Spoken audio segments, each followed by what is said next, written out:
There is always an almost imperceptible moment when desire stirs within the mind, like an ancient breath trying to break the silence.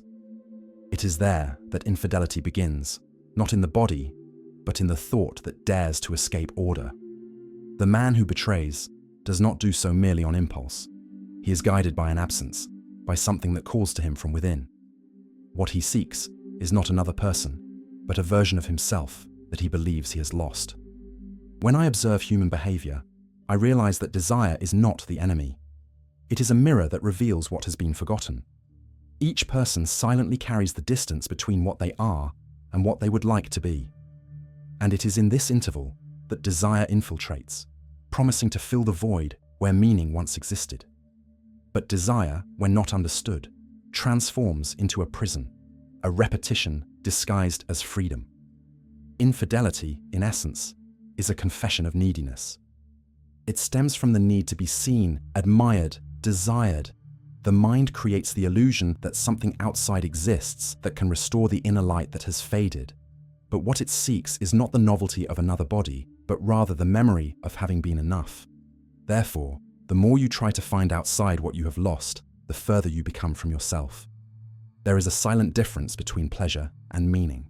Pleasure is fleeting, like a flame that goes out as soon as it ignites.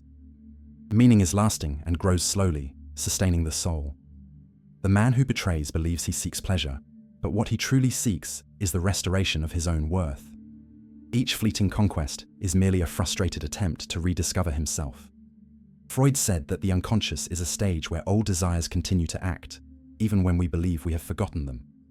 Infidelity is one of these performances, the ego trying to prove that it still has power over desire. But no external gaze can cure an inner blindness. The man who betrays is not evil, he is divided. He lives between what he desires and what he fears to desire. Instinct pushes him towards pleasure, conscience condemns him, and in this conflict he loses himself. He believes he is free when he is a slave to his own repetitions. Repressed desire has a sacred power. When it is not understood, it seeks disguised outlets. A glance, a message, a chance that seems accidental. All of this is the unconscious trying to reveal itself. But instead of transforming desire into consciousness, man transforms it into guilt. And guilt, paradoxically, keeps him alive.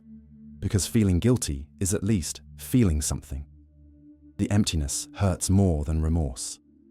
Infidelity, then, arises not from the absence of love, but from a detachment from oneself.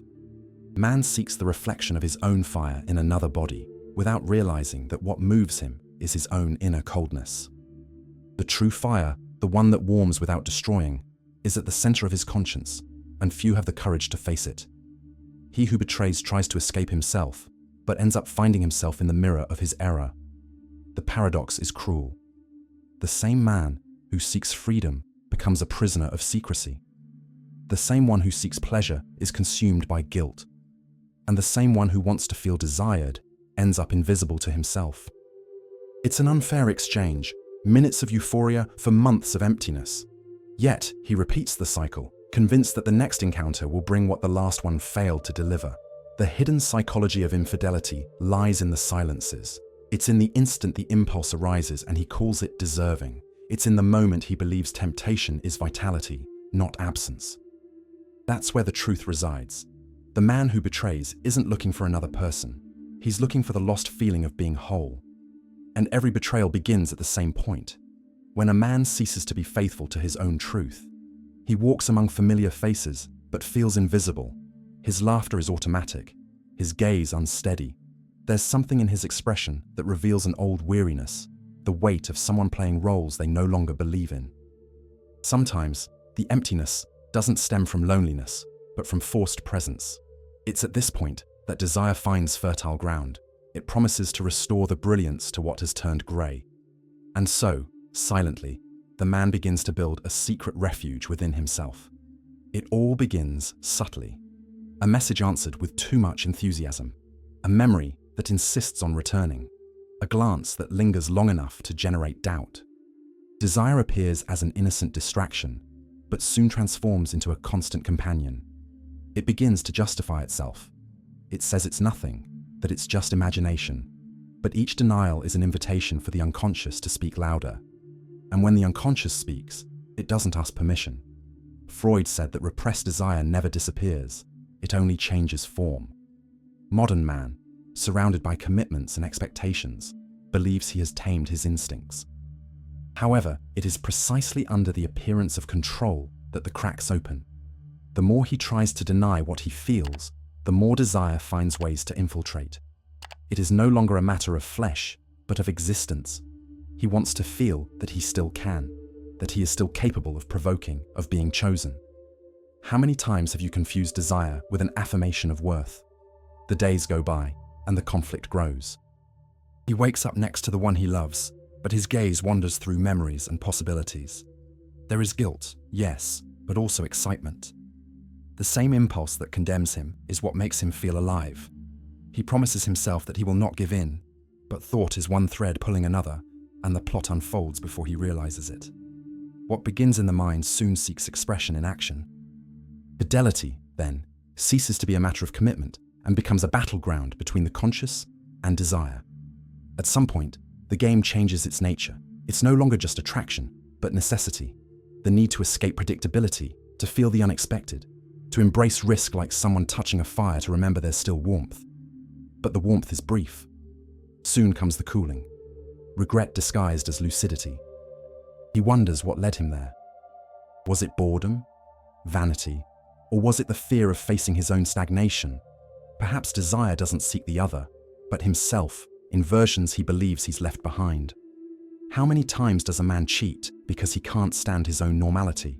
Because daily life reminds him that he's no longer the hero he imagined himself to be. Infidelity, from the perspective of depth psychology, is less about the other person and more about escaping oneself.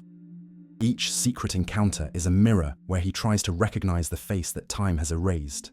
And each time he fails, he repeats the scene, as if the next one will rescue him. But what he seeks is not pleasure, it's meaning, and meaning cannot be bought or conquered. It is understood. There's a moment of revelation that arrives without warning.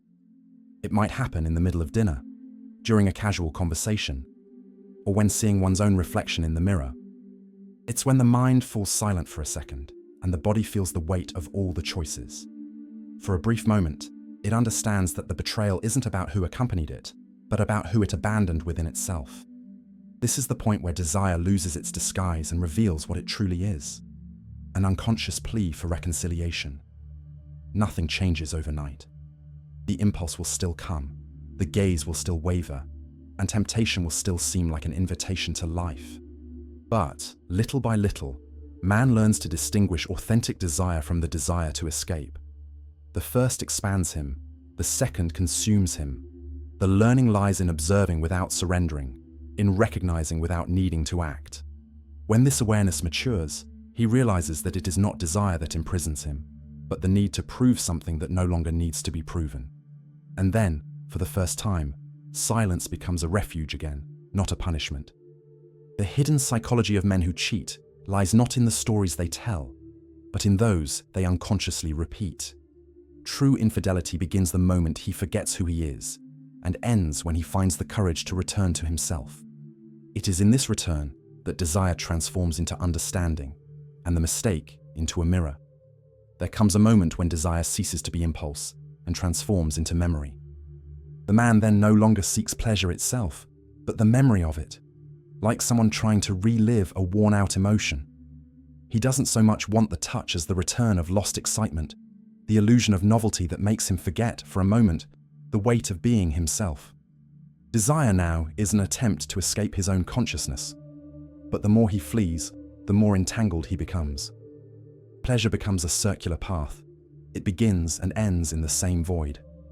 In his silent repetitions, he doesn't realize he's chasing a sensation, not a person.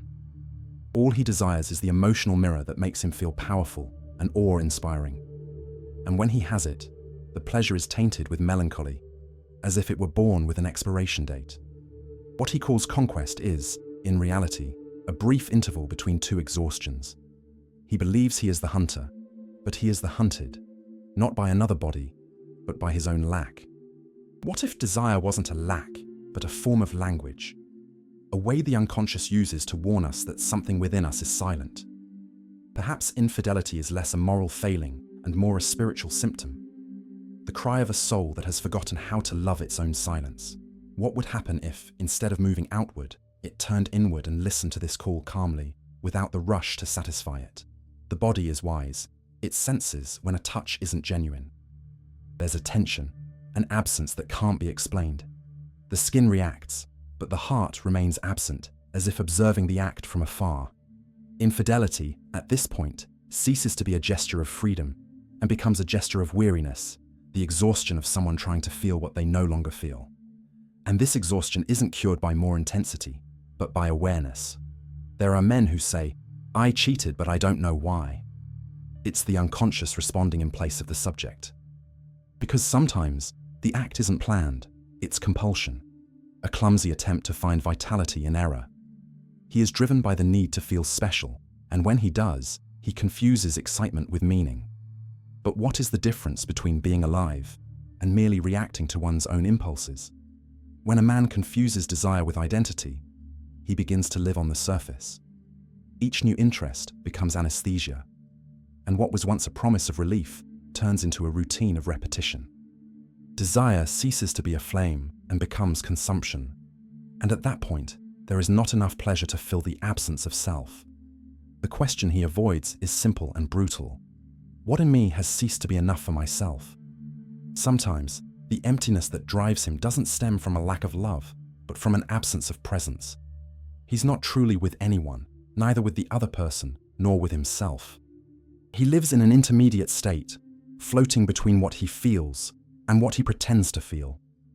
And the most curious thing is that the world applauds this character, the man who conquers, who has power, who awakens desire.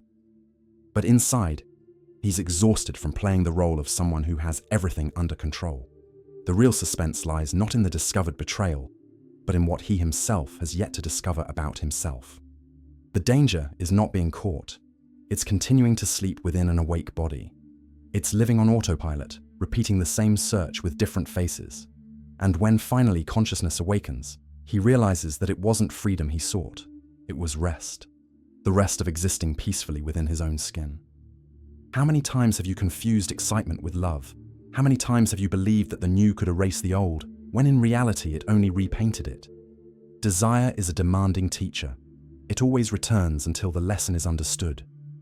As long as man flees from self-knowledge, the unconscious will continue to offer him the same temptations, disguised as opportunity. Destiny, sometimes, is merely the mirror of what refuses to be seen. In the end, he understands that true pleasure lies not in intensity, but in truth. That touch is only complete when it arises from presence, not from neediness. And that fidelity is not about the other person, but about the courage to remain whole, even when the world offers 1,000 fragments. It is at this point that infidelity dissolves, not as regret, but as revelation. The man doesn't stop cheating because he feels guilty, but because he finally recognizes himself. There's something curious about human behavior. The more we try to hide an impulse, the more it manifests itself. The man who swears fidelity to himself is often the same one who harbors secret fantasies, not out of real desire, but for the adrenaline rush of keeping the forbidden alive. Studies show that the brain reacts to infidelity in the same way it reacts to stimulant drugs. Dopamine levels rise, creating a feeling of euphoria that will soon be replaced by emptiness. It's a chemical and emotional cycle, a self-sabotage disguised as passion. And perhaps the most intriguing thing is that even knowing this, he continues. In 2018, a group of Canadian neuroscientists conducted a curious experiment. They asked committed men to look at photos of strangers while monitoring their brain reactions. The result was clear. The greater the sense of risk associated with attraction, the more active the region of the brain linked to reward became. Desire, therefore, is not only in the desired person, but in the risk they represent. Cheating is, on a certain level, a way of challenging biological boredom. But the boredom it tries to overcome is that of the soul itself, a soul that has become accustomed to the surface and fears the silence of the depths. I once heard the story of a man who had been cheating on the same partner for years, always with different women. When I confronted him about the reason, he replied with disconcerting honesty, It's not for them. It's for me. Every time I start something new, I feel reborn, until I realize I've died again. That phrase stuck with me. It reveals the central paradox of infidelity, the attempt to resurrect vitality through error. It's as if he believes that danger is the last sign of life he still recognizes. But why does danger attract him so much?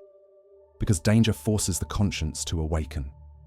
The instant the secret is formed, the mind goes on alert, the body vibrates, time seems more intense. Danger brings a sense of presence that daily life dilutes. He feels more alive when betraying because, for a brief moment, he is completely there, attentive, awake, whole. However, the price of this presence is high. It demands lies as fuel, and no conscience can bear to lie forever without fragmenting. There is also the element of chance. Many men report that it just happened. But chance is rarely innocent. The unconscious prepares the scene long before the encounter, like an invisible screenwriter directing the plot. Small decisions, small detours, small permissions create the path. When the moment arrives, it seems inevitable, but it is not destiny. It is accumulated choice. And each silent choice is a way of saying yes to what the ego pretends not to want. There's an almost anthropological aspect to all this. In ancient societies, infidelity was seen as an affirmation of status and power. The man who had several women was admired, not condemned. However, over the centuries, power has shifted. Today, the true demonstration of strength lies not in multiplying conquests, but in mastering impulses. Fidelity, from this perspective, is an exercise in self-control, and self-control is the highest form of power. The man who controls his own desire does not become less intense, he becomes freer. But do all people desire this freedom? Many do not. Freedom demands maturity, and maturity exacts the price of inner solitude. It is easier to be distracted by the noise of desire than to grapple with the silence of conscience. It is simpler to believe that infidelity is an accident than to face the fact that it is a choice. And as long as this choice remains unconscious, man will remain a slave to himself, even believing he is in control. What's most striking is that the body never lies. Even when it disguises emotions, it registers everything. Hands sweat, the heart races, the gaze wanders. Infidelity leaves invisible marks that time cannot erase. A subtle weariness, a restlessness without cause, a growing detachment from one's own essence. The pleasure that promised to liberate ends up imprisoning one in repetition. In the end, what remains is conscience, the moment when all justifications run out. It's when he realizes that the secret he most fears being discovered isn't the act, but the motive. The fear of facing what drives him is greater than the fear of being caught, and it is precisely this fear that keeps him trapped in the cycle. Infidelity, then, ceases to be a mistake and becomes a mirror that forces him to see himself without filters, without excuses, without heroism. And in this reflection, he finally understands. It is not desire that betrays him. It is he who betrays his own desire to be whole. There comes a moment when everything begins to silently crumble. The man believes he still has control, but something within him has already fragmented. He realizes that excitement no longer sustains him, that the secret has lost its flavor, and that the fear, once exciting, now suffocates him. What once made him feel alive now reminds him of his own fragility. The betrayal, which seemed like an adventure, begins to exact the price of denied truth. His body responds with insomnia, his gaze avoids mirrors, and the silence within the house becomes deafening. He tries to act naturally, but every simple gesture, a touch, a conversation, a glance, is accompanied by a shadow that watches him. What haunts him is not regret, but awareness. It arrives gradually in the small pauses of the day when he stops being distracted. That's when he realizes that the stories he told himself no longer hold up. Rationalization crumbles, and in its place emerges a strange lucidity. He understands that pleasure was merely anesthesia. What he sought was never in the hands of another person, but in the space he abandoned within himself. This realization disarms him. The lie loses its power when the body can no longer bear it. One night, sitting on the edge of his bed, he feels a different kind of weight, not guilt, but emptiness. The kind of emptiness that doesn't hurt, but consumes. He remembers every detail, not with nostalgia, but with a serene discomfort. That's where the turning point begins, not in confession, not in forgiveness, but in recognition. The mistake takes on a different form when it becomes understood, and it is at that moment that he realizes he betrayed not only someone, but his own integrity. By denying what he truly needed, he sought substitutes that could never fill the void.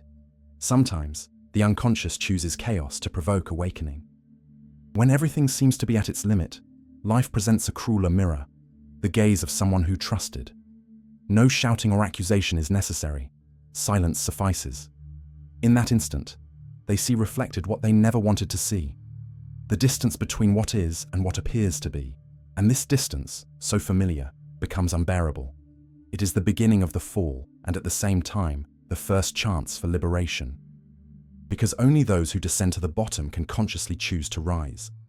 He tries to justify himself, but the words sound artificial. No argument can rebuild what has been broken inside. And then comes the silence, not as punishment, but as an invitation. The silence forces the man to listen to himself, perhaps for the first time. Deep down, he always knew that the betrayal wasn't about the other person, but about his own escape. He fled from routine, from responsibility, from the image the mirror reflected. He fled because he believed that intensity was out there.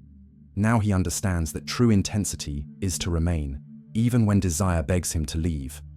The conflict reaches its peak when he realizes that the choice was never between two people, but between two versions of himself. One continues to seek fleeting pleasure, the other begins to desire peace. The first excites him, the second heals him. The tension between them tears him apart. He knows what he needs to do, but he still hesitates. And it is at this point of hesitation that the human drama becomes universal.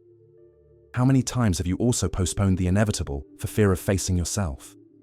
How many times have you preferred the comfort of error to the silence of change?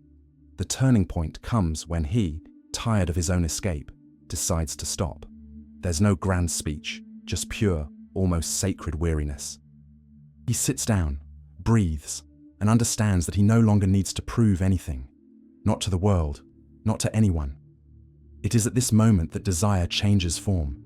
It ceases to be a force of destruction and becomes a path to understanding. Infidelity, which seemed like condemnation, transforms into a rite of passage. The man who emerges from this experience is not the same one who entered it. He lost his innocence, but gained lucidity. And lucidity, even if it hurts, is always a beginning. The ending is neither confession nor punishment. It is acceptance.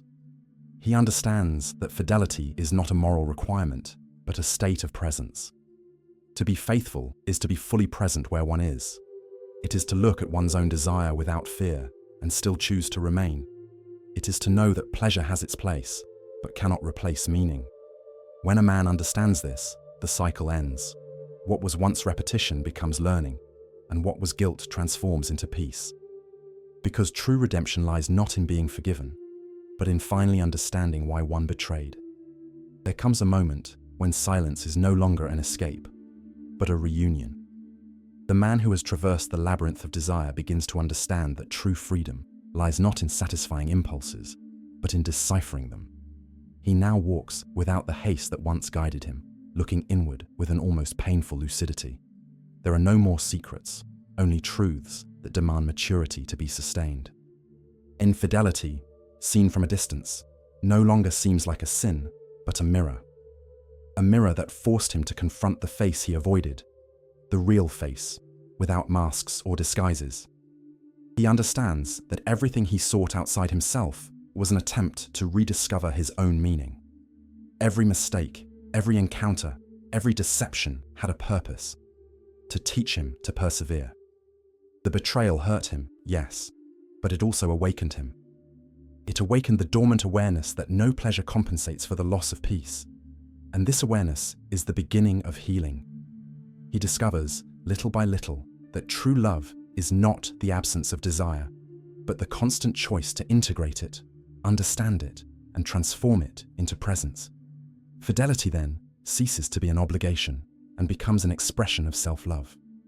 Throughout this journey, man faces the question that changes everything. What does it mean to be true to oneself? It's not about never making mistakes, nor living in absolute purity. It's about recognizing one's own shadow and learning to walk alongside it. Desire will continue to exist, but the relationship with it changes. It is no longer an enemy, nor a master. It is a messenger. When it speaks, it is not to lead to downfall, but to indicate where light is lacking. This is the wisdom born from pain, transforming impulse into revelation. There is something profoundly human in making mistakes, but there is something divine in understanding them. Infidelity leaves invisible scars, but it also opens space for a new form of love. A more conscious, more whole love, less dependent on excitement, and more rooted in presence. It is a love that seeks not to prove anything, only to exist. And this kind of love doesn't begin with the other person. It begins in the mirror. It begins when a man accepts who he is, without the need to be more, to conquer more, to prove more. The desire that once enslaved him now guides him back to his center. He looks back and sees that every choice was necessary. The lies, the broken promises, the fear of being discovered, all of that was part of an inward journey. The price was high, but the learning process set him free. He no longer needs to run from his own reflection because he has learned to dialogue with it. Peace didn't arrive suddenly. It was built through confrontation. And that's why now, when he speaks about what he's lived through, his voice carries not shame, but awareness. He understands that the fall wasn't failure, but the push that awakened him to himself. And this is where the cycle closes. Infidelity, which seemed like the end, becomes the starting point for the reconstruction of inner truth. The man discovers that the greatest loyalty is that which is owed to one's own soul. When you are whole, the world around you reorganizes itself. Relationships become more sincere, the gaze calmer, the touch more genuine. He learns to love without fear and to desire without guilt. And this balance is neither chaste nor repressed. It is complete. What would you do if you realized that the root of all your escapes is the fear of facing yourself? Perhaps that's the question this video wants to leave you with. Because deep down, we all carry our own labyrinths. Some get lost in desire, others in guilt. But there is a path that begins when you stop running. That path is called presence, and it is on that path that love, desire, and fidelity finally reconcile. If this content resonated with you, if at any point it touched something you didn't yet have a name for, share what you felt in the comments, even anonymously. Your reflection can help others see their own reflection. Like the video, subscribe to the channel, and continue this journey of self-discovery with me. Because understanding desire is the first step to becoming whole again.